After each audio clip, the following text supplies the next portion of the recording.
decirles también que se conoce con estas denominaciones: el cuello torcido, la tortícolis infantil y la tortícolis muscular.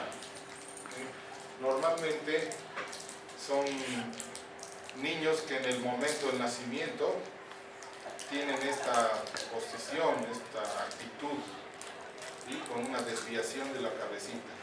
Generalmente es unilateral la mayor parte de los casos. Puede hacerse el diagnóstico incluso antes del parto, ¿sí? Con las técnicas ecográficas que hoy en día se tienen, se puede visualizar un pequeño abultamiento en el cuello del feto. Pero un gran porcentaje de estos casos se generan en el momento del parto, por si acaso. Se sabe ya hoy en día que el mecanismo del trabajo de parto en sí, cuando es muy traumático, puede ser el causante de esta alteración. Debe diferenciarse de la típica tortícolis espasmódica aguda, también conocida en portugués como torsicolo agudo, ¿no?, que generalmente se presenta en adultos, más que todo por trastornos de ansiedad, estrés, fatiga muscular, a veces por enfriamiento, a veces un movimiento forzado en musculatura fría puede generar una desviación de la cabeza, ¿no?, con un espasmo doloroso en el cuerpo. Bien, lo cierto es que esta entidad se caracteriza por lateralización de la cabeza, rotación del cuello, se hace evidente en los primeros días de vida. Habitualmente es el pediatra, pues el neonatólogo, el que va a ver por primera vez. Se produce por un espasmo o contractura permanente. Fíjense que espasmo o contractura para muchos es sinónimo, para otros no lo es. El espasmo casi siempre tiene un fondo neurológico y la contractura es más de origen traumático. Sin embargo, sea cual sea la forma, ambas conducen a otra situación, que es la retracción. ¿Okay? La contracción es causante de retracción. ¿Y qué quiere decir retracción? Cuando se acortan las fibras en forma permanente. Y eso va a determinar una deformación permanente. Suele ser, les decía, unilateral, y el músculo afectado es el esternocleidomastoideo, básicamente, que se origina donde en la mastoides y tiene dos puntos de inserción, en la clavícula y en el esternón por abajo. Hay casos en los que otros músculos también pueden estar involucrados. Esos son casos teratológicos, son casos muy severos de difícil tratamiento, mal pronóstico. Bien, las causas, más que de causas, debemos hablar de factores de riesgo, factores predisponentes. Uno de ellos, lesión del músculo como consecuencia de trauma en el recién nacido, pues, parto traumático, como les dije, o incluso inmediatamente después del parto, de repente la manipulación del personal de enfermería, la mamá mismo, el papá que realiza algún acto medio así con torpeza, genera el problema. Lesión isquémica en el músculo, que va a generar posteriormente una metaplasia, es decir, una displasia, pues, un defecto en la formación de tejido muscular con abundante tejido fibroso. Lesión mecánica exógena en el periodo intrauterino. Esto quiere decir que hay algo que comprime al feto. Puede ser una madre que tiene el útero muy pequeño, como en el caso de la displasia, una madre joven, por ejemplo, paredes uterinas gruesas, o de repente un quiste de ovario gigante o un mioma uterino que va a comprimir al feto. Trastornos espinales a nivel de las vértebras también. Este es un trastorno netamente neurológico. Ahí viene el tema del espasmo, la retracción. Entonces, cualquiera sea la causa o el factor, merece un cuidado especial.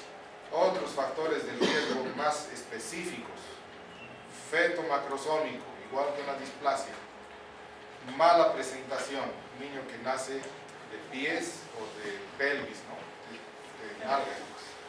Entonces se hace más tracción el pasaje del feto a través del canal del parto es mucho más dificultoso. Las maniobras tienen que ser forzadas. De ahí es que a veces hasta se fractura la clavícula en el momento del parto. Incluso puede haber parálisis braquial en algunos casos. Los partos distóxicos en general, partos con dificultad. Cuadro clínico: se hace muy evidente la cabeza inclinada, limitación en los movimientos pasivos de la cabeza. Es decir, cuando alguien mueve la cabecita del bebé, hay resistencia, ¿no? Incluso es muy notorio que el niño suele dormir siempre con la cabecita al mismo lado. A veces de dormido hay la posibilidad de girar la cabeza para el otro, pero al cabo de unos segundos está otra vez mirando para el otro lado. Aumento de volumen en la región lateral del cuello, ¿no? Esternocleido. El bebé mantiene la cabeza en posición asimétrica con tendencia a dormir sobre el lado afectado. Acortamiento de los músculos laterales del cuello. Lo que más destaca, además, en los casos avanzados, ya cuando el niño está grandecito, es una deformación que se va a presentar en el maxilar. Tal vez alguna vez han tenido oportunidad de ver a alguien con el maxilar hundido. No desarrolla porque está todo el tiempo así, rotado, ¿no? Entonces no hay desarrollo del maxilar y por consiguiente la dentadura también se altera la alimentación del bebé, del niño ya crecidito, y hay problemas de desnutrición pues, como consecuencia de ello. Diagnóstico diferencial: descartar la clásica tortícolis, generalmente se da más en adultos, incluso adolescentes, por lesión del esternocleido también. También descartar lesiones congénitas óseas, tanto en la columna cervical como a nivel de la cintura escapular. ¿Alguien conoce alguna malformación congénita ósea cervical? Malformación congénita cervical que afecte a las vértebras.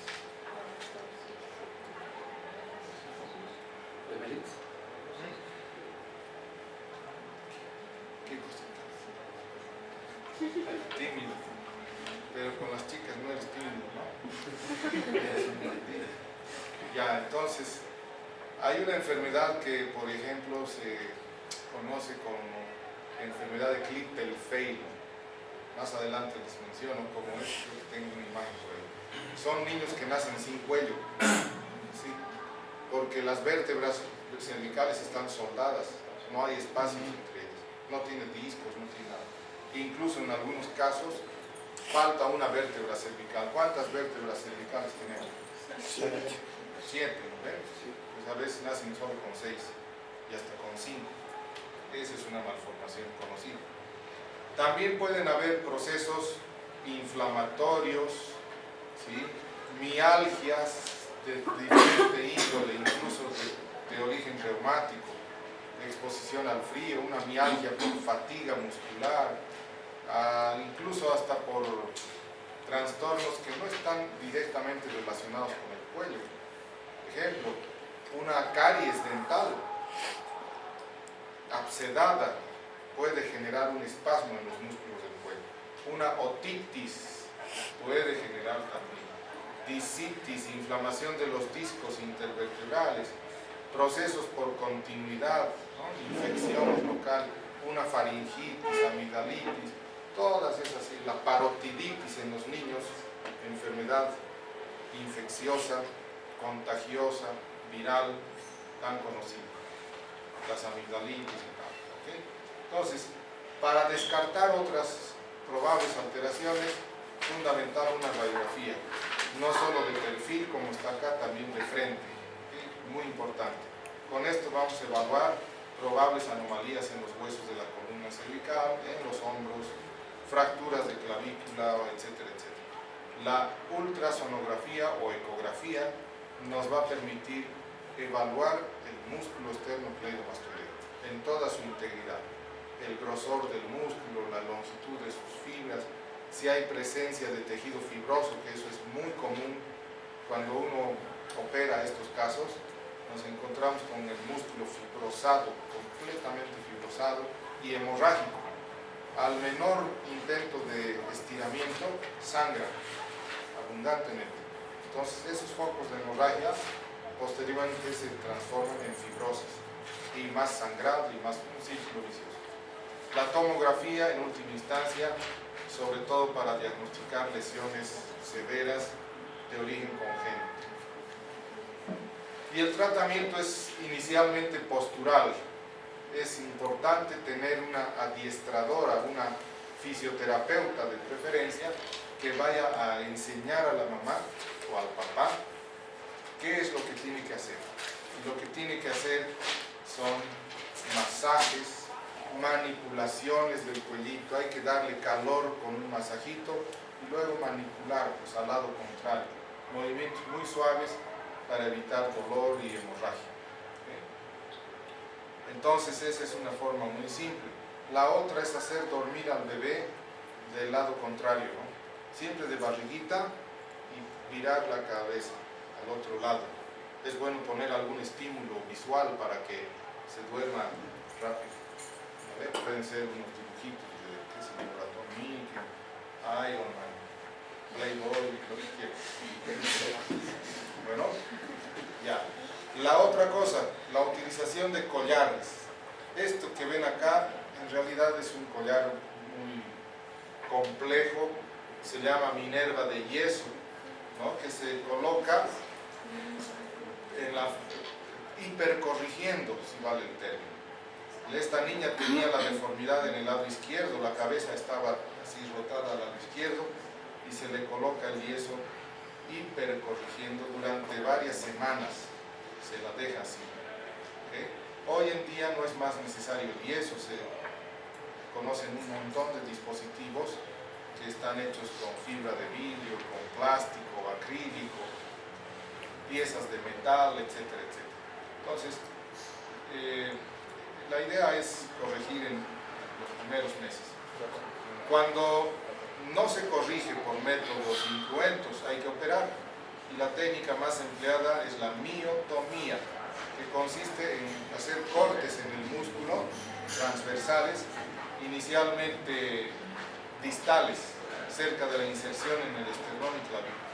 Se corta y a medida que se va cortando va corrigiéndose la posición del bebé. A veces hay necesidad incluso de extirpar gran parte del músculo, de sacar, porque ya no sirve para nada. Es una cuerda tensa, no actúa como músculo. Y después de la operación, el aparato de yeso u otro parecido. Bien, la enfermedad de Sprengel. ¿Alguna pregunta hasta aquí? ¿No? Salud. Enfermedad de Sprengel, también conocida como elevación congénita de la escápula o escápula alta congénita. Ahí está. Como verán ustedes, no solamente se eleva, sino también rota. Hay una rotación de la escápula. Entonces se producen unas asimetrías bastante groseras. Más allá del asunto estético, pues generan una incomodidad al paciente, ¿no? Es un problema de función también muy severo. Entonces, se caracteriza por una mala posición y malformación uni o bilateral del escápula. La mayor parte son unis. La mala posición consiste en la elevación de la escápula, asciende casi hasta la nuca, la escápula, y la malformación es una disminución en su tamaño también y abombamiento excesivo de la misma. Ahí está otro caso. Cuando uno ve a un niño con estas características, lo primero que uno piensa y dice, esto es una escoliosis, que es lo más común. Entonces, es muy importante hacer una evaluación completa para descartar otras alteraciones. Normalmente, la escápula, cuando estamos de algunos centímetros de tamaño, es decir, en estado embrionario, la escápula se encuentra en la nuca, normalmente. Está en el cuello la escápula. Entonces, la deformidad del Sprengel se produce por una falta de descenso. Ahí está. En los primeros meses de gestación hay una falta de descenso de la escápula, a veces acompañado de una aplasia, una displasia, una mala formación también de todo lo que es tejido óseo y articular. Entonces es un apéndice cervical la escápula, que desciende del cuello al final del tercer mes de gestación y se ubica entre las costillas primera y segunda hasta el quinto mes. Ese detallito es importante recordar. Cuadro clínico: niño con hombro más alto que el otro. Aquí miren, bien grosera la deformidad. Parece que fuera hasta voluntaria la cosa, ¿no? Pero no es. Cuello corto. Una vista del dorso muestra el omóplato de ese lado más alto y algo proyectado. Hay limitación en los movimientos, sobre todo de abducción y elevación, y el omóplato es más pequeño. Muy importante el diagnóstico diferencial con otras patologías. Hace un momento les hemos mencionado el Klippel-Feil, niños que tienen cuello corto o sin cuello, son los hombros y la cabeza. La escoliosis congénita, que es relativamente frecuente, deformidades vertebrales. La tortícolis congénita que acabamos de ver, y la escápula alada. ¿Qué es la escápula alada? ¿Quién sabe?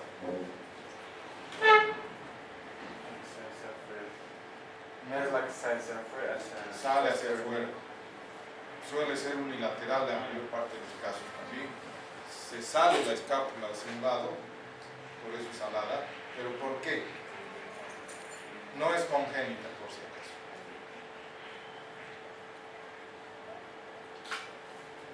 ¿Por qué será? Es por parálisis de grupos musculares. Hay dos músculos importantes para darle estabilidad a la escápula. Uno es el elevador, ¿sí? Y el otro es el serrato mayor. Está aquí atrás, serrato mayor. Cuando hay parálisis del serrato, entonces se sale el escápula. ¿Sí? Cuando estamos parados, intentamos juntar las escápulas, ahí trabajan los serratos. Se unen las escápulas. Entonces, ¿por qué se da esa parálisis? Por lesión del nervio, pero a consecuencia de qué? Traumatismo. Heridas por proyectil de arma de fuego, muy común. Por faca, el cuchillo, ¿no? Arma blanca. Cuando le atacan a uno por atrás, clavan el cuchillo aquí, ahí está la inervación de los serratos. ¿Okay?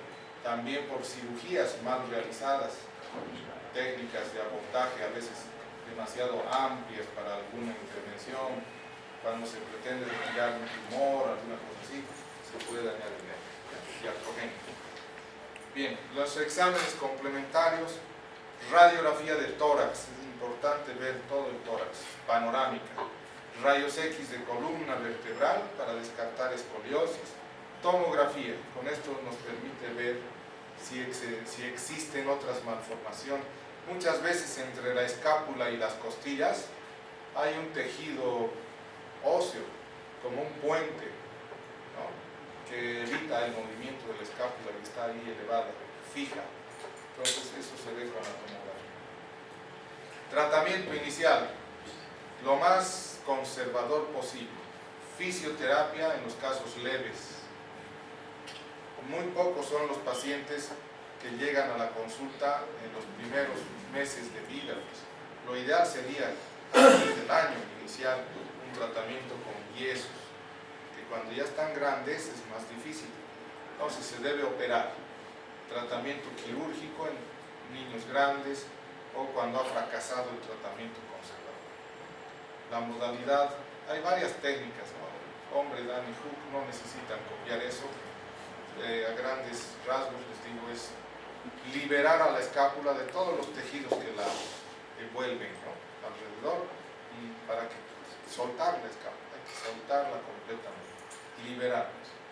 Son cicatrices sumamente grandes, antiestéticas, con queloides, tienen una serie de problemas ahí.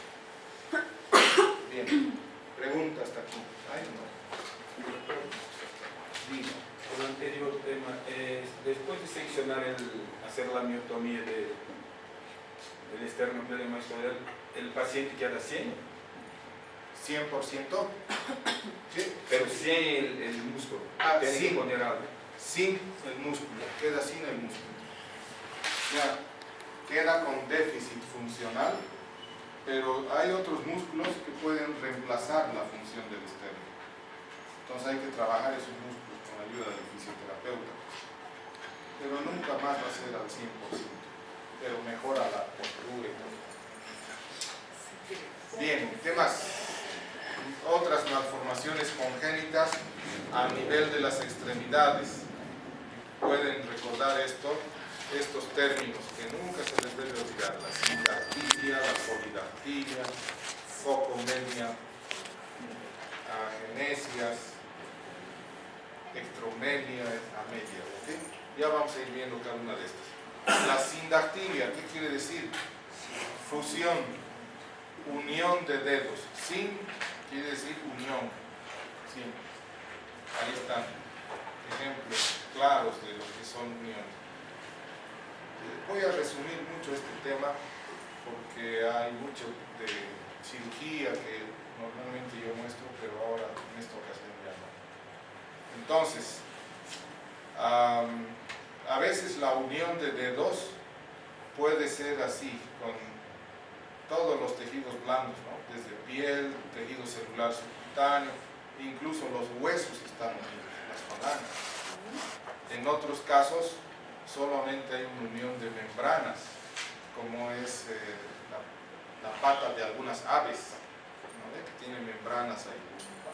Entonces, más o menos parece. Este es otro caso que no tiene nada que ver con la sindactilia, es una polidactilia. ¿Cuál es el supernumerario aquí? No sabemos.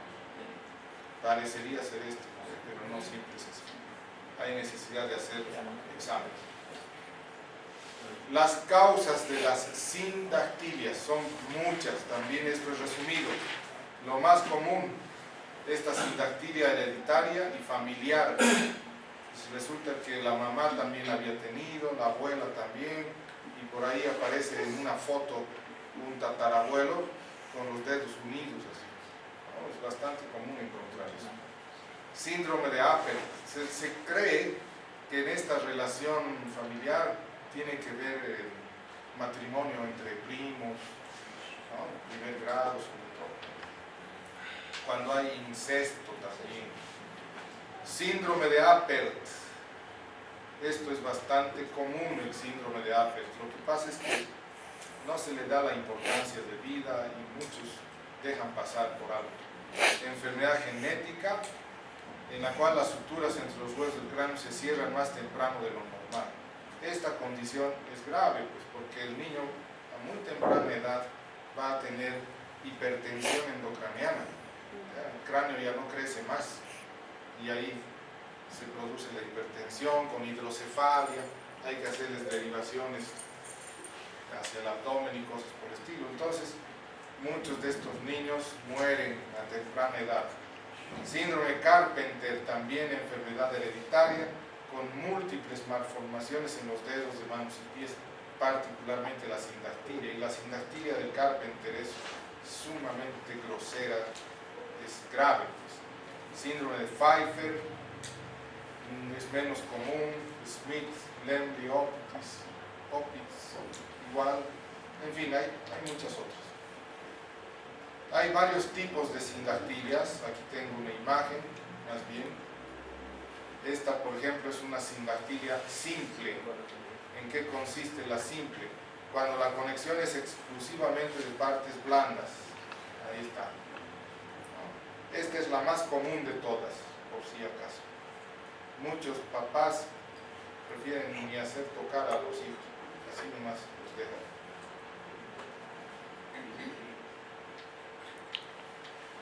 Tenemos esta otra sindactilia completa. La unión es desde la base de los dedos hasta la punta de los dedos, hasta la tercera falange. ¿Okay? Entonces, completa cuando se extiende hasta la punta de los dedos. Cuando es más proximal, incompleta. La sindactilia compleja, unión ósea y cartilaginosa. Y la complicada es otra que vamos a ver, que es esta. en el síndrome de Apert, grave. En el Carpenter es mucho más severo. Bien, clínicamente hay ciertas características en todos estos niños con estos síndromes medio raritos. Fontanela grande, cierre tardío en el cráneo del bebé, ojos prominentes. ¿Por qué? Por la hipertensión endocraniana. Abultados. Estos niños prácticamente pasan sus días en terapia intensiva, ¿no? Porque tienen que estar con respirador artificial. Si sobreviven, casi siempre con deficiencia mental severa. Fusión o unión severa del segundo, tercer, cuarto dedos de las manos. Desarrollo intelectual posiblemente lento, varía de una persona a otra. Baja estatura, pérdida de audición y otras situaciones, hasta ceguera, dificultades en el aprendizaje, en fin, tantas cosas. Los exámenes complementarios, casi para todas las entidades que estamos viendo ahora de extremidades, se deben hacer estos estudios: cromosómicos, enzimáticos, radiografías, estudios metabólicos. Hay algunos casos en los que hay problemas de mala eliminación de ciertas sustancias que se transforman en tóxicas, ¿no?, en el organismo. Y así sucesivamente. Tratamientos de las cirugías que les mencionaba. Los cirujanos plásticos se dedican también mucho a esto, no solo los traumatólogos. Básicamente cirujanos de mano, pues, que hacen todo. Ya. La polidactilia, malformación congénita o heredada de la mano o el pie, que se caracteriza por presencia de un sexto dedo, a veces hasta un séptimo y a veces hasta un octavo también. Hay varios tipos, vean, polidactilia familiar también con rasgo hereditario. Síndrome de Ellis-Van Creveld es la más frecuente de todos estos, afecta al crecimiento de los huesos. El Carpenter también, puede haber sindactilia y polidactilia en el mismo. Trisomía 13, aquí no está, pero también les menciono casos de Down, síndrome de Down, que pueden tener polidactilia y sindactilia simultáneamente. Síndrome de Rubinstein-Taibi, enfermedad genética que se caracteriza por pulgares y dedos de los pies engrosados. ¿Ya?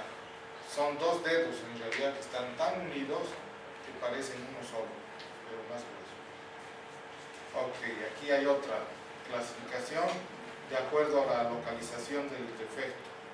Se llama preaxial cuando hay un dedo supernumerario del lado radial, y se llama postaxial cuando es del lado cubital, el dedo supernumerario. Pero van a ver algunos detalles importantes. Miren este caso, una duplicación del pulgar. A veces puede ser útil también, ¿no? Para algunas cosas. También aquí tenemos, ¿cuántos dedos? 6. Aquí, ¿cuál será el supernumerario? Pero doutor, esse segundo não seria sindactilia também, ao mesmo tempo? Porque ¿Cuál? ¿Este? Claro, este es sindactilia también. Sindactilia y polidactilia. ¿No? Aquí diferente, está separado. Pues no siempre el dedo que parece ser el supernumerario lo es, a veces es otro. Ahí están, se hacen estudios radiográficos y existe esta gama de duplicaciones y dedos supernumerario. El tipo 1 es en la tercera falange la duplicación. El tipo 2 está separado. En el tipo 3 es en esta falange. ¿Okay? Y aquí es a nivel de los metacarpianos. Bien, ahí está. Polidactilia posaxial del lado cubital, pero miren, el que desconoce del tema, por ahí decide sacar este dedo, ¿no? Y este es el dedo normal. Vean la radiografía, está completo.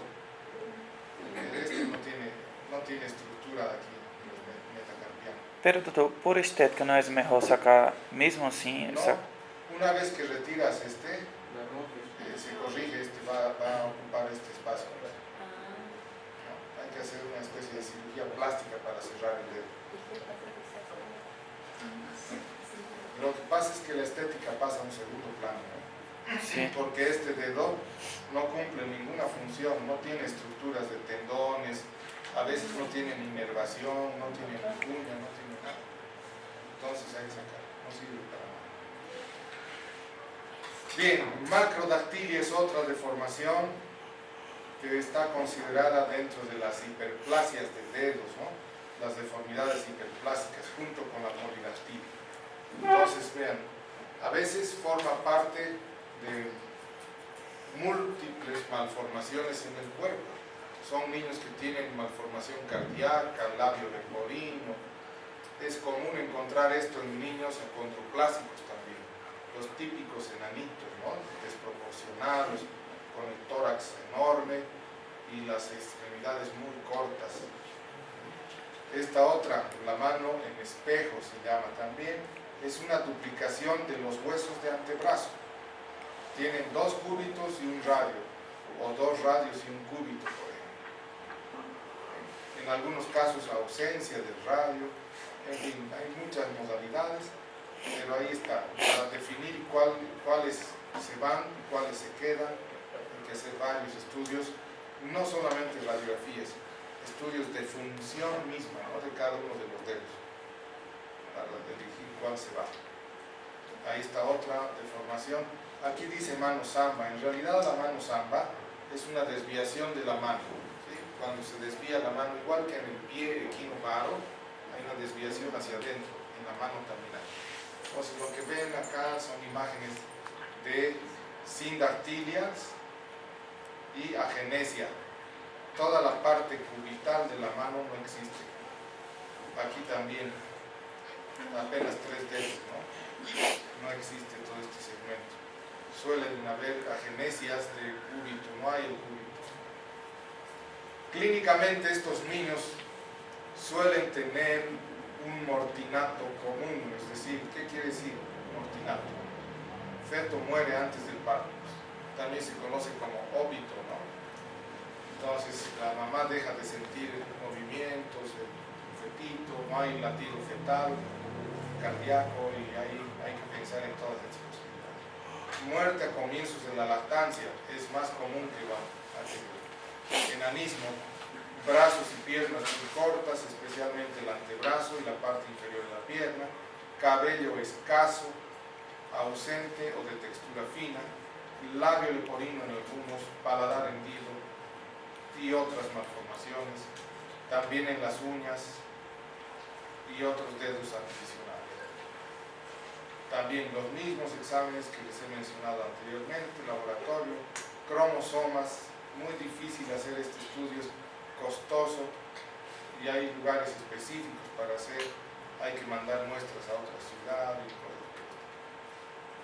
Tratamiento, manipulación, estiramiento, hay unos aparatos incluso para traccionar y lograr que desarrolle un poco más el dedo que no ha desarrollado muy bien.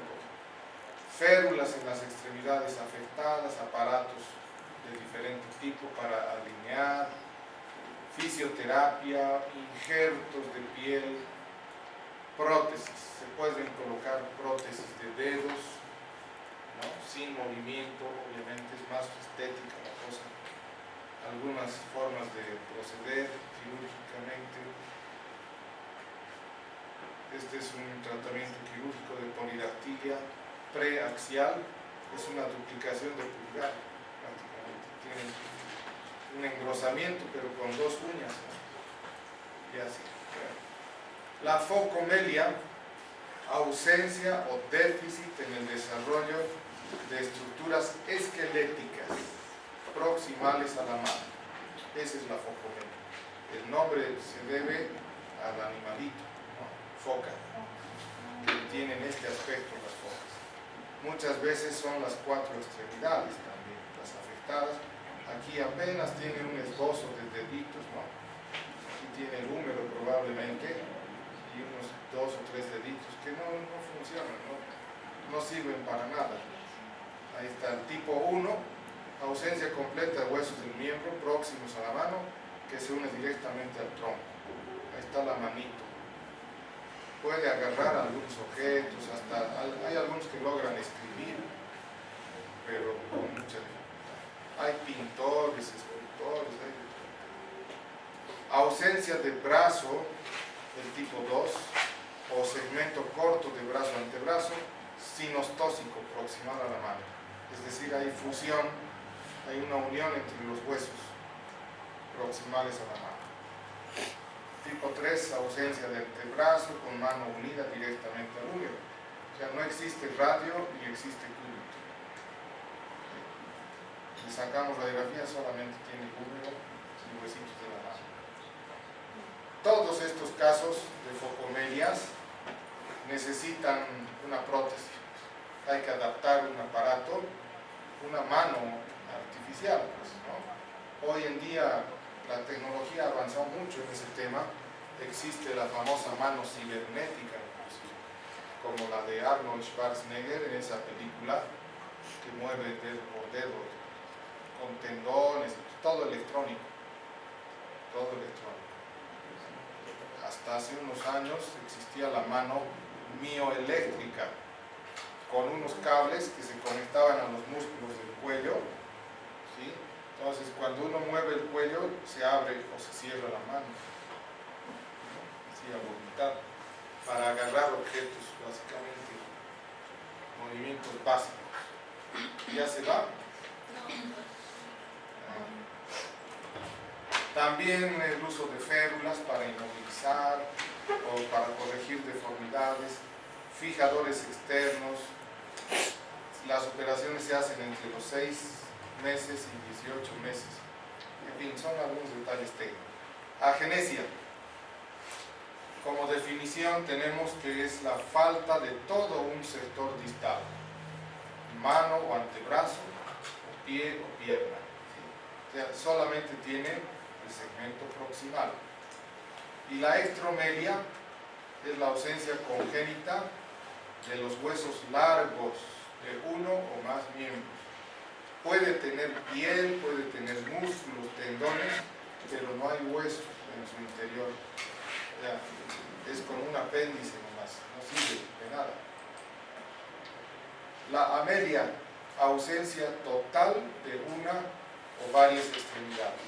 También les llaman amputados congénitos a estos niños, que no tienen extremidades. Ya. ¿Qué más? Otro temita. Ya se han cansado. Sí.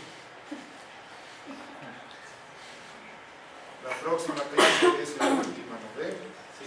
Ahí vamos a ver temas de infecciones musculoesqueléticas y alguna que otra cosa más si nos da el tiempo. Ya, vamos a avanzar un poco de esto. Es extenso el tema.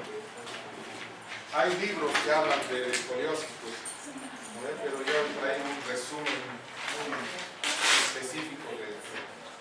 Deformidad angular, ¿no? Hay una angulación de la columna, lateral obviamente, que se puede generar desde el nacimiento en unos casos y otros al inicio de la pubertad.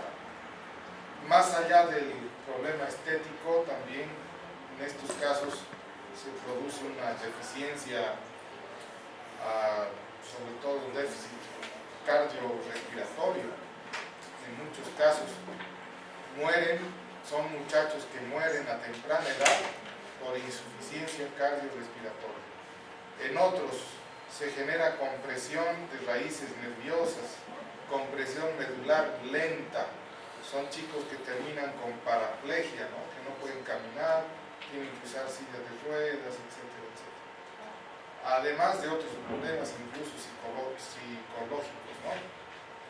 Problemas de adaptación del medio social en el que viven.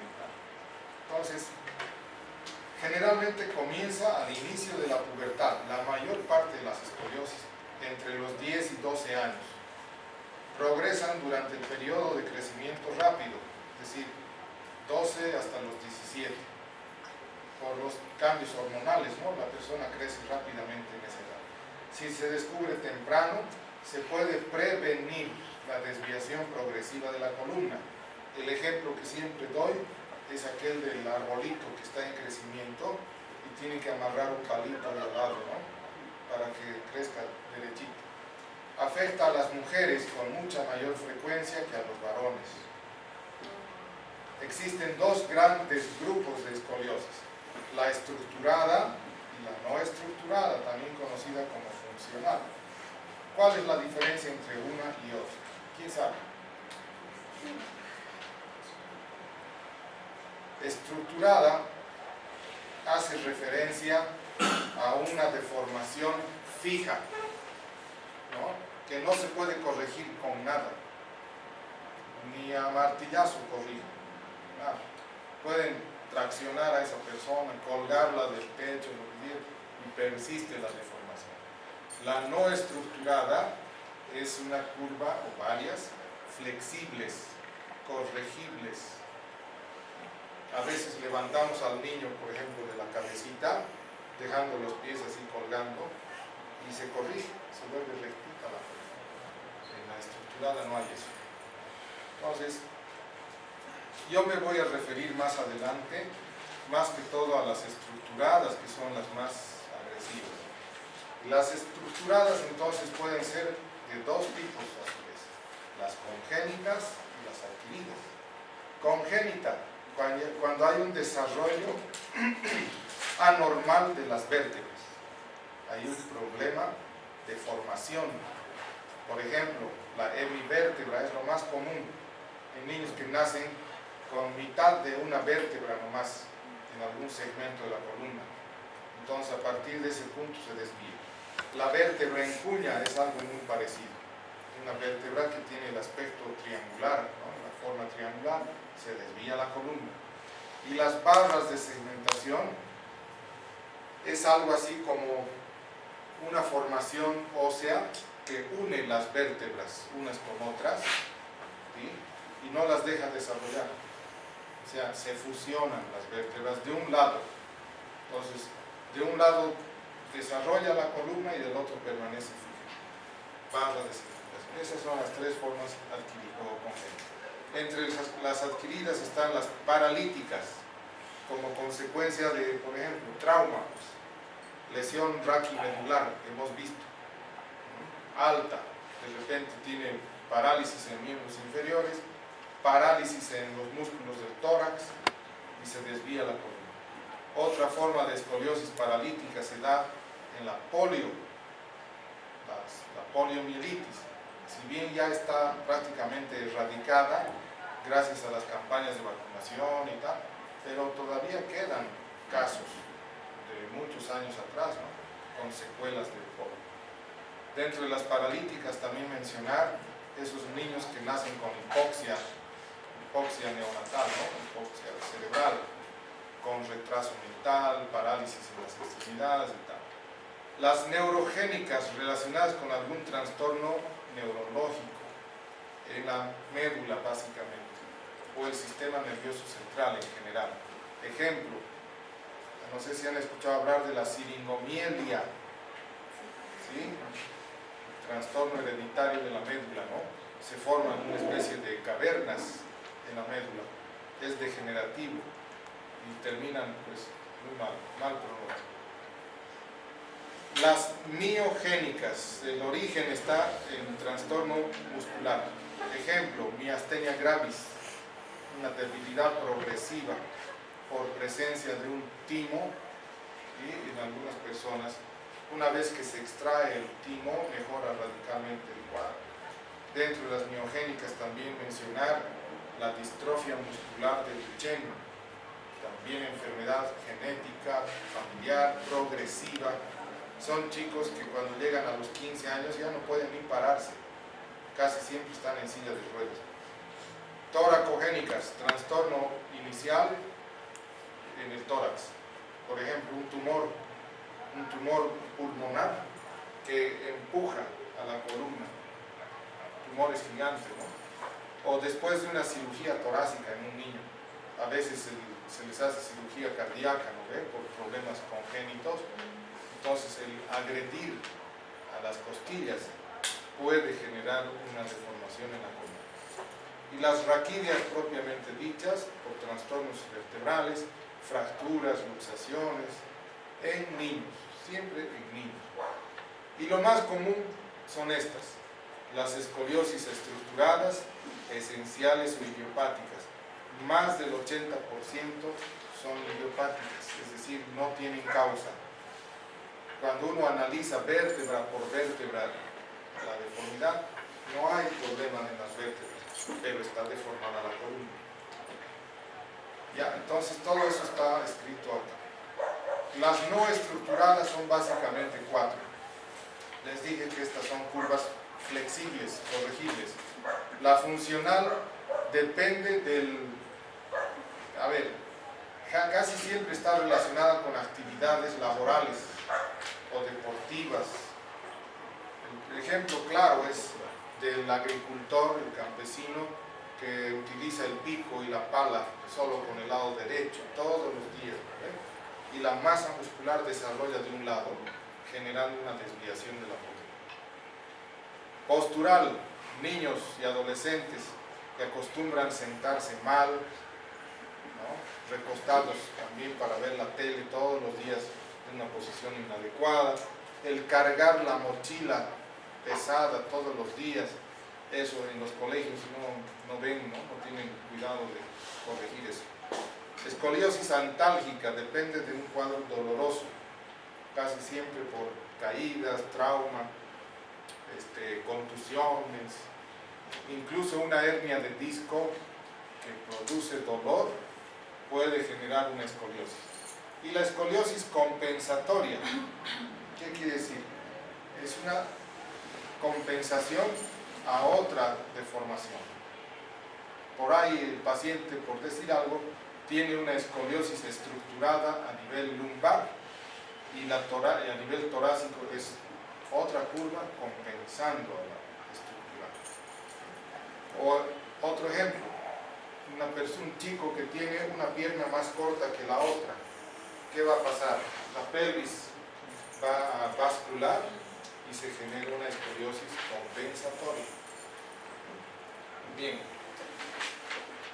Entre las idiopáticas, que son las más frecuentes, les dije 80-90%, hay estas 3 variedades. La infantil se presenta antes de los 3 años de edad.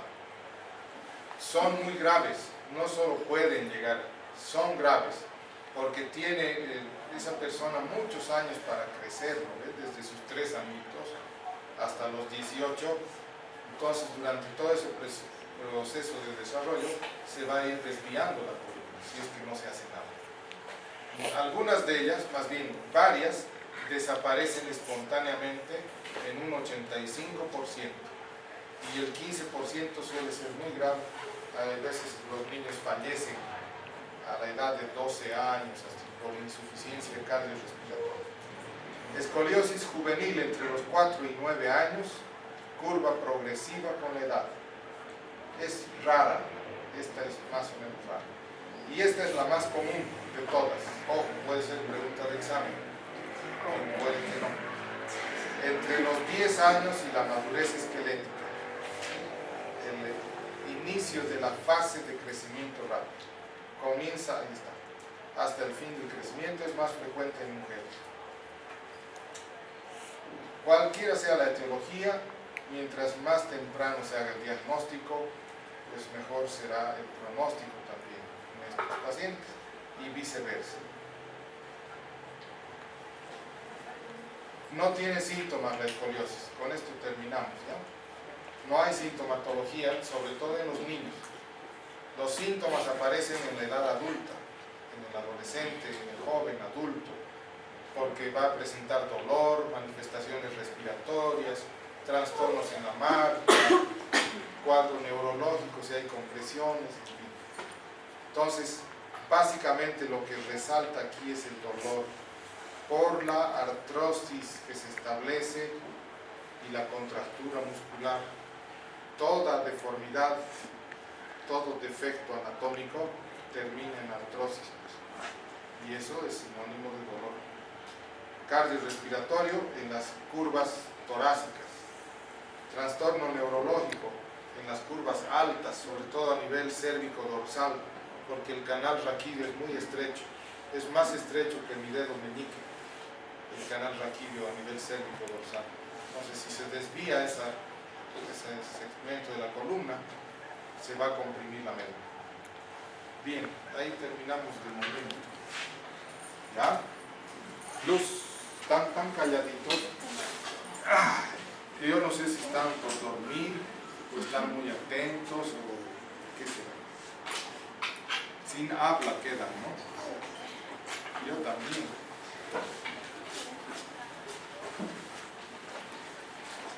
¿No hay preguntas, comentarios, críticas? No. Bueno, ya se acaba, ya se acaba.